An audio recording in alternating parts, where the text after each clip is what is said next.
ആകാശവാണി കവരത്തി ഫടിപ്പും ഫൊലിമയും വിദ്യാഭ്യാസ വിഷയങ്ങൾ വിശകലനം ചെയ്യുന്ന പരിപാടി. ഇന്നത്തെ ഫടിപ്പും ഫൊലിമയും എന്ന പരിപാടിയിലേക്ക് ഏവർക്കും സ്വാഗതം.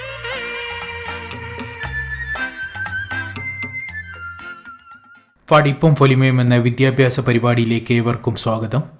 ഇന്ന് നമ്മളോടൊപ്പമുള്ള അതിഥി കിൽത്താൻ ദ്വീപിലെ സർഫറാസ് സാറാണ്. സാർ നമസ്കാരം.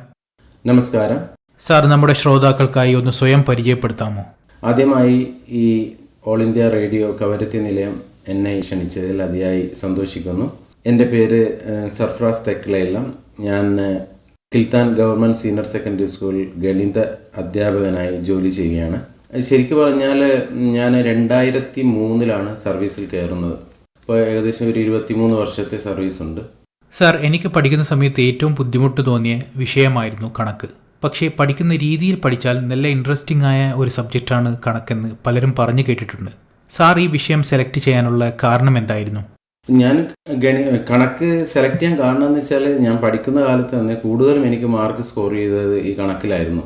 കണക്കിനോട് പൊതുവെ ഒരു താല്പര്യം ഉണ്ടായിരുന്നു. പക്ഷെ അന്ന് അതിന് കാരണമുണ്ട്. എന്നെ പഠിപ്പിച്ച അധ്യാപകർ ഞാൻ ഇപ്പോഴും ഓർക്കുന്നു. ചന്ദ്രൻ സാറ്, നന്ദകുമാർ സാർ, അങ്ങനെയുള്ളവരൊക്കെ എന്നെ മാത്സ് പഠിപ്പിച്ചായിരുന്നു. അപ്പോൾ അവരുടെ ക്ലാസ്സിൽ എനിക്ക് ഒരുപാട് ഇഷ്ടമായിരുന്നു. അവരുടെ ക്ലാസ് നന്നായി മനസ്സിലാക്കുന്നുണ്ടായിരുന്നു. അങ്ങനെയാണ് ഞാൻ ഈ ഗണിത ഫീൽഡിലേക്ക് വന്നത്. പിന്നീട് ഈ ടീച്ചിങ് ഫീൽഡിലേക്ക് വന്നപ്പോൾ കുറച്ച് ബുദ്ധിമുട്ടി. അപ്പോൾ തോന്നി ഈ കണക്ക് എടുക്കേണ്ടതില്ലായിരുന്നു എന്ന് വരെ ഒരു ഘട്ടത്തിൽ തോന്നിയിട്ടുണ്ട്. പക്ഷെ ഇപ്പോൾ ഞാൻ ഒരുപാട് ആസ്വദിച്ചിട്ടാണ് ക്ലാസ് എടുക്കുന്നത്. കുട്ടികൾ അങ്ങനെ എൻജോയ് ചെയ്യുന്നുണ്ട്. അങ്ങനെ ഒരു ബുദ്ധിമുട്ടാവുന്ന രൂപത്തിലേക്കൊന്നും പോകുന്നില്ല. കാരണം പരമാവധി നമ്മൾ കുട്ടികളുടെ ഇൻട്രസ്റ്റിംഗ് ആവുന്ന രൂപത്തിലേക്ക് മാറ്റിയിട്ടാണ് നമ്മൾ ക്ലാസ് എടുക്കുന്നത്. നമ്മുടെ ലക്ഷദ്വീപിൻ്റെ, നമ്മുടെ ചുറ്റുപാടിൻ്റെ സാഹചര്യങ്ങൾ മനസ്സിലാക്കിയിട്ട് അതിനനുസരിച്ചുള്ള കണക്കുകൾ നമ്മൾ കൊടുക്കുമ്പോൾ കുട്ടികൾക്ക് അങ്ങനെ ഇൻട്രസ്റ്റ് ആയി തോന്നുന്നുണ്ട്. തീർച്ചയായിട്ടും ഗണിതം പൊതുവെ കുട്ടികൾക്ക് ബുദ്ധിമുട്ടുള്ള വിഷയമാണല്ലോ. ഇത്തരത്തിലുള്ള കുട്ടികളുടെ ബുദ്ധിമുട്ടുകളെ സാർ എങ്ങനെയാണ് സമീപിക്കുന്നത്? അത് പ്രത്യേകിച്ച് പറയേണ്ടതൊന്നുമില്ലല്ലോ. ഇപ്പോൾ പൊതുവെ കണക്കെന്ന് പറയുന്ന വിഷയം എല്ലാ വിദ്യാർത്ഥികൾക്കും ബുദ്ധിമുട്ടുള്ള ഒന്നാണ്.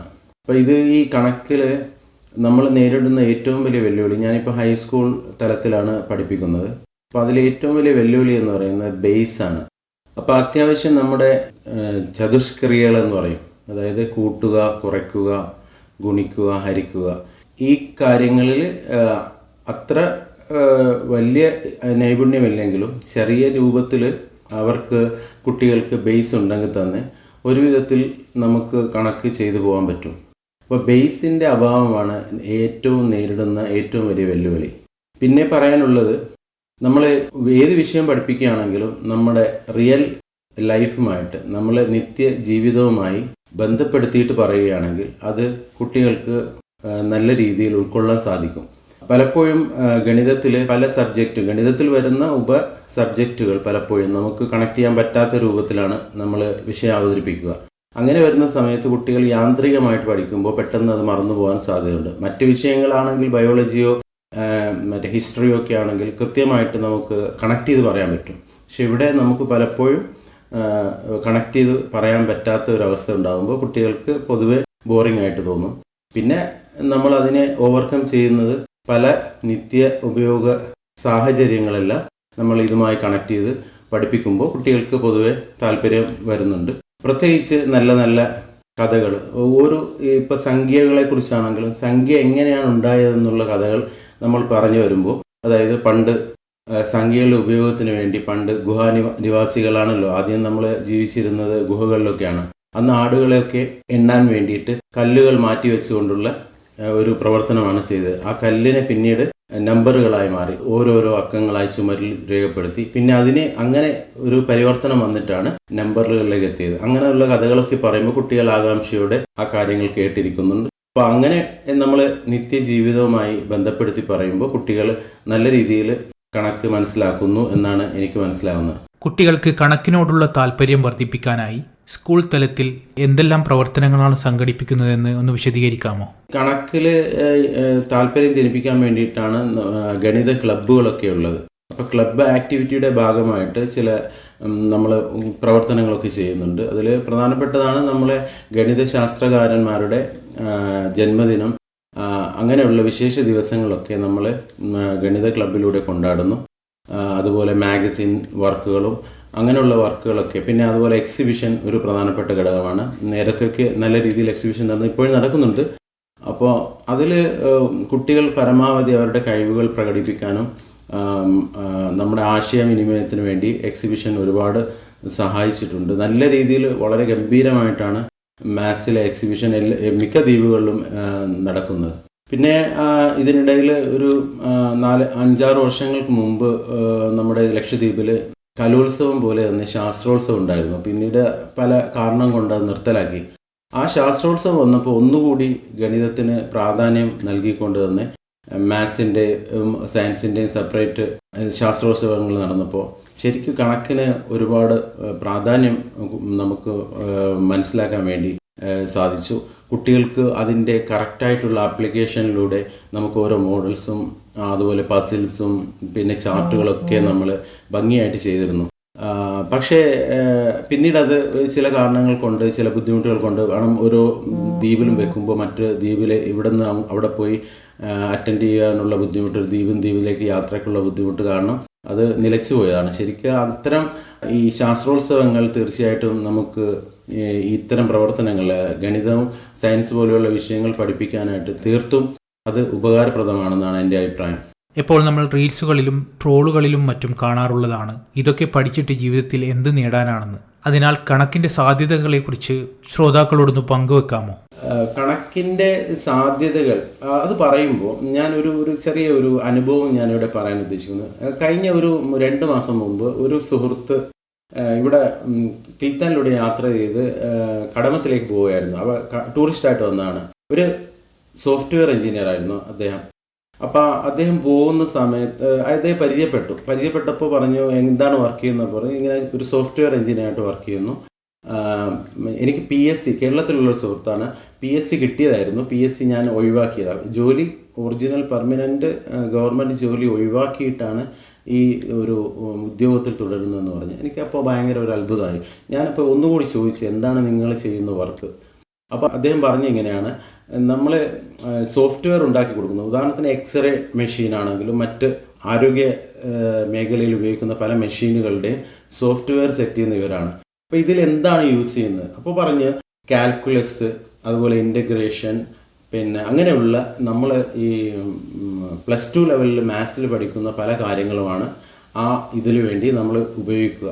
അപ്പോൾ ശരിക്കും പറഞ്ഞാൽ അവിടെയാണ് ആ ആപ്ലിക്കേഷൻ ഉള്ളത്. ആ ആപ്ലിക്കേഷൻ വെച്ചിട്ട് അവരൊരു സോഫ്റ്റ്വെയർ സെറ്റ് ചെയ്യുമ്പോൾ അവർക്ക് ഒരുപാട് പൈസ അതിന് ലഭിക്കുന്നുണ്ടാവും തീർച്ചയായിട്ടും. അതുകൊണ്ടായിരിക്കും അവർ ഗവൺമെൻറ് ഫീൽഡിലേക്ക് തന്നെ പോകാത്തത്. അപ്പം നമ്മൾ പഠിക്കുന്ന പല കാര്യങ്ങളും നമ്മളുടെ ഉപയോഗം വരുന്ന വേറൊരു ലെവലിലായിരിക്കും. പലപ്പോഴും ട്രോളിങ്, ഈ പല ട്രോൾ ചെയ്യുന്നത് നമുക്ക് കാണാം, ഈ ഇൻസ്റ്റയിലും ഫേസ്ബുക്കിലും ഒക്കെ കാണാം. കണക്കിൻ്റെ അനുബന്ധിച്ചാണ് ട്രോളിങ് വരെ.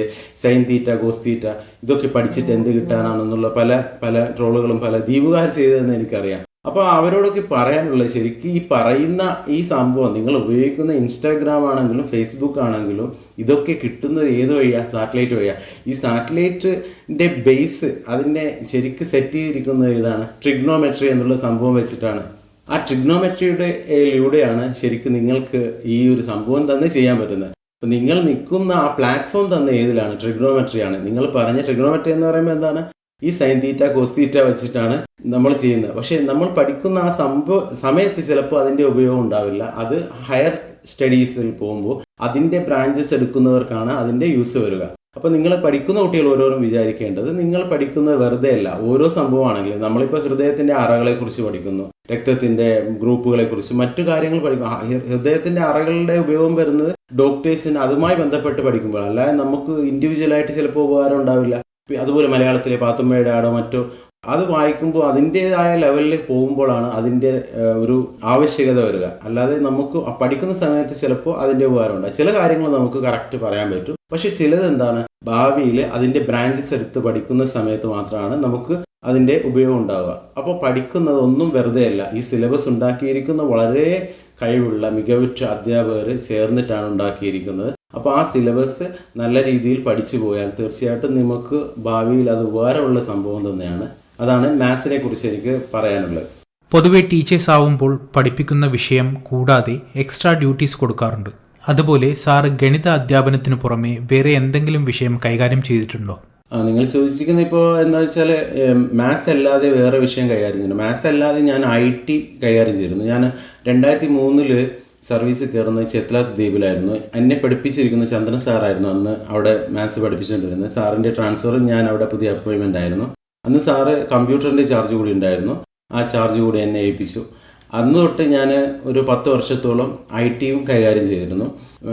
മാത്സിലുള്ള ജിയോമെട്രി പാർട്ടുകളൊക്കെ കൂടുതലും IT നമുക്ക് കുട്ടികളെ പഠിപ്പിക്കാൻ വളരെ നിഷ്പ്രയാസം സാധിക്കുന്നുണ്ടായിരുന്നു. അപ്പോൾ അന്ന് ക്ലാസ് റൂമിൽ ഇന്നത്തെ പോലെ പാനൽ ഡിസ്പ്ലേ ബോർഡൊന്നും ഇല്ലായിരുന്നു. അപ്പോൾ കമ്പ്യൂട്ടർ റൂമിൽ കൊണ്ടുപോയിട്ട് പ്രൊജക്ടറിൻ്റെ സഹായത്തോടു കൂടിയുള്ള വൃത്തങ്ങളും അതുപോലെ ത്രികോണങ്ങളുടെ പ്രത്യേകതയും മറ്റു കാര്യങ്ങളെല്ലാം നമുക്ക് IT മനസ്സിലാക്കാൻ സാധിക്കും.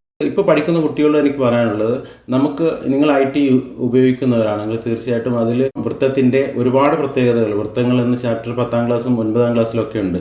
അപ്പോൾ അതിൽ നമുക്ക് ആ കോണുകളുടെ പ്രത്യേകതയും മറ്റു കാര്യങ്ങളെല്ലാം മനസ്സിലാക്കാൻ, അതിൻ്റെ ബന്ധങ്ങളൊക്കെ മനസ്സിലാക്കാൻ ശരിക്കും പറഞ്ഞാൽ നമുക്ക് IT നിങ്ങൾ ഉപയോഗിക്കുന്ന ജിയോജിബ്ര ഉപയോഗിച്ചുകൊണ്ട് നമുക്ക് നിഷ്പ്രയാസം സാധിക്കും. അങ്ങനെയൊക്കെ പഠിച്ച് മനസ്സിലാക്കുമ്പോൾ നമുക്ക് ഈ ഗണിത പഠനം വളരെ സിമ്പിളായിട്ട് തോന്നും. സാറിന്റെ മേൽനോട്ടത്തിൽ തയ്യാറാക്കിയ മാഗസിനുകൾ കണ്ടിരുന്നു, അതിനെക്കുറിച്ചൊന്ന് പറയാമോ? മാഗസിനുകളെ കുറിച്ച് ചോദിച്ചു കഴിഞ്ഞാൽ പൊതുവേ എനിക്ക് ഈ പബ്ലിക്കേഷൻസ് താല്പര്യമുള്ള ഒരു ഏരിയ ആണ്.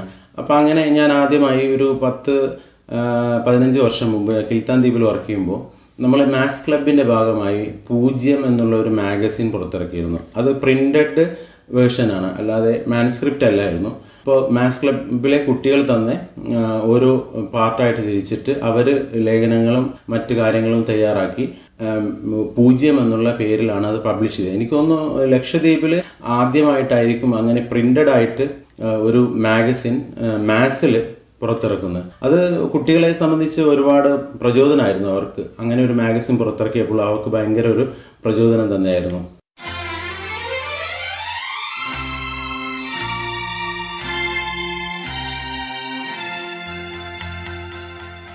നിങ്ങൾ ഇതുവരെ കേട്ടത് ഫടിപ്പും ഫൊലിമയും. ഈ പരിപാടിയുടെ തുടർന്നുള്ള ഭാഗം അടുത്ത ആഴ്ച ഫടിപ്പും ഫൊലിമയിലൂടെ കേൾക്കാം. ഈ പരിപാടി നിങ്ങൾക്കായി തയ്യാറാക്കിയത് മുഹമ്മദ് സലീം, മന്നായപുര.